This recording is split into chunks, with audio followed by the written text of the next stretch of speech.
जबलपुर नगर निगम की बजट बैठक पंडित भवानी प्रसाद तिवारी सभाकक्ष में आयोजित की गई।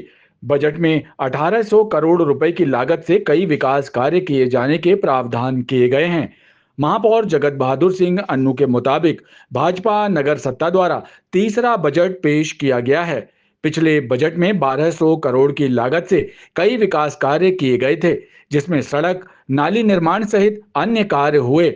इस साल के बजट में 300 करोड़ रुपए की राशि से विकास कार्य किए जाएंगे, जिसमें अंतर्राष्ट्रीय स्तर का स्विमिंग पूल और स्टेडियम बनाने सहित 15 शमशान घाट और कब्रिस्तान में विकास कार्य करने, नगर निगम मुख्यालय में नई बिल्डिंग निर्माण करने, नगर निगम द्वारा संचालित स्कूलों की भूमि पर नई बिल्डिंग के निर्माण करने के साथ अन्य विकास कार्यों को लेकर बजट में प्रावधान किए गए हैं। आने वाले दिनों में जबलपुर शहर इंदौर और भोपाल शहर की तरह नए स्वरूप में दिखाई देगा। लगभग 1800 करोड़ रुपए का आज ये तीसरा बजट हम लोगों ने अपने कार्यकाल का पेश किया। पिछले कार्यकालों में लगभग 1200 करोड़ रुपए के हम लोगों ने विकास कार्य किए। 400 साढ़े 400 करोड़ रुपए की सड़कें और नालियों का निर्माण जबलपुर शहर में नगर निगम ने किया। हम लोगों ने 100 से ज्यादा उद्यान बनाए, जिसमें लगभग 250 करोड़ रुपए की राशि का व्यय हुआ। हम लोगों ने पाइपलाइन विस्तार में बड़े काम किए।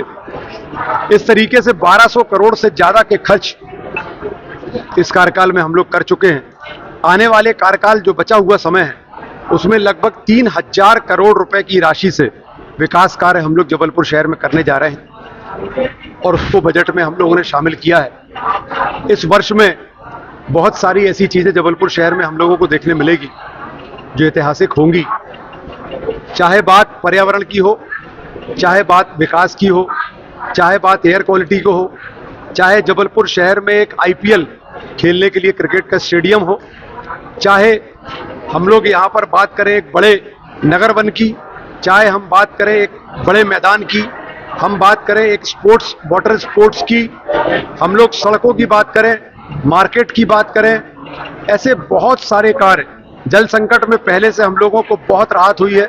हर घर नर्मदा जल 1 साल में प्रोजेक्ट हम लोगों का पूरा हो जाएगा। पर्याप्त जल हर घर में 3.5 लाख घरों में आने वाले 1 वर्ष के बाद पहुंचेगा।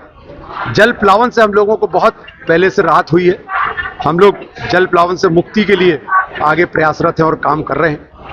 नगर निगम अपनी भूमिका जिस तरीके से निभा रहा है, निश्चित तौर पर इस कार्यकाल में हम लोग ये कह सकेंगे कि हम भोपाल और इंदौर से बहुत आगे निकले हैं। एयर क्वालिटी में दूसरे नंबर पे आए हैं, मध्य प्रदेश में नंबर 1 पे आए हैं। एनयूएलएम की जो हमारी योजनाएं हैं उसमें हम लोग पूरे देश में हम लोग को प्रथम पुरस्कार मिला है।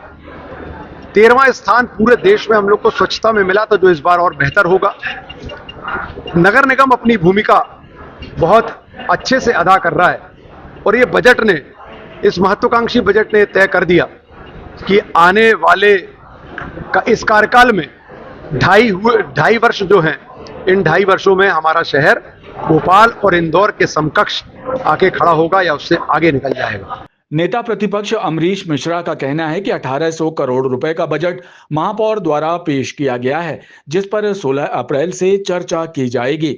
वहीं अध्यक्ष से जल संकट, सफाई व्यवस्था सहित अन्य विषयों को लेकर सदन में चर्चा करने की मांग रखी गई है। नगर निगम सदन में 2025-26 का बजट प्रस्तुत किया माननीय महापौर जी द्वारा। लगभग 1800 करोड़ का ये बजट पिछले वित्तीय वर्ष से लगभग 200 से 250 करोड़ का अधिक ये बजट है। इसमें चर्चा करने का समय लगभग 16 तारीख को तय हुआ है, लेकिन हमने माननीय अध्यक्ष महोदय जी से पूरे कांग्रेस पार्षद दल की तरफ से अपनी बात रखते हुए कहा है कि बजट में चर्चा होने के पहले जो लगातार शहर में ज्वलंत मुद्दे चल रहे हैं, चाहे वो जल संकट हो, जल विभाग में अनियमितताएं हो, चाहे वो उद्यान विभाग की अनियमितताएं हो, लोक निर्माण विभाग की अनियमितताएं हो, चाहे नगर निगम की हर विभाग की अनियमितताएं हो, इस पर चर्चा होनी चाहिए। क्योंकि वर्तमान में विगत कई माह से देखा जा रहा है कि सदन की समय पर बैठक ना होने के कारण अधिकारी बेलगाम हो चुके हैं, आम पार्षदों की सुनवाई नहीं हो रही है। स्वास्थ्य विभाग में भी समस्या, आज तक डोर टू डोर की समस्या आज भी वर्तमान में उत्पन्न है। वर्तमान में स्वच्छ सर्वेक्षण चल रहा है, उसके बाद भी पार्षद सफाई को लेकर लगातार शिकायत कर रहा है और उनको पता है कि डोर टू डोर की अव्यवस्था लगातार चल रही, निगम का हर अधिकारी जानता है, लेकिन भ्रष्टाचार इतना चरम पे वर्तमान नगर निगम में हो चुका है। उसमें माननीय महापौर जी के स्वास्थ्य में भी लगातार गिरावट होने के कारण अधिकारी निरंकुश था, पार्षदों की सुनवाई नहीं हो रही थी, सदन की बैठक किसी न किसी मामले में टल रही थी। इसलिए हमने महोदय जी से निवेदन किया कि आप बजट में चर्चा कराने के पहले लगभग 2 से 3 दिन अन्य विषयों में चर्चा कराएं, जिससे वर्तमान में आम जनता परेशान है, नगर निगम की कार्यप्रणाली से पार्षद परेशान है, इन सब पे विस्तृत चर्चा हो और अधिकारियों पे लगाम कसी जाए कार्यों को लेकर। इस पे हमने अपनी बात रखी है और आगामी तिथि तय हुई है 16 तारीख को बजट में चर्चा की, लेकिन हमें विश्वास है उसके पहले हमारी अन्य विषय पे चर्चा होगी, क्योंकि नगर निगम में वर्तमान कार्यप्रणाली से आम जनता भी असंतुष्ट है और जनप्रतिनिधि भी असंतुष्ट है, चाहे वो किसी भी पार्टी के।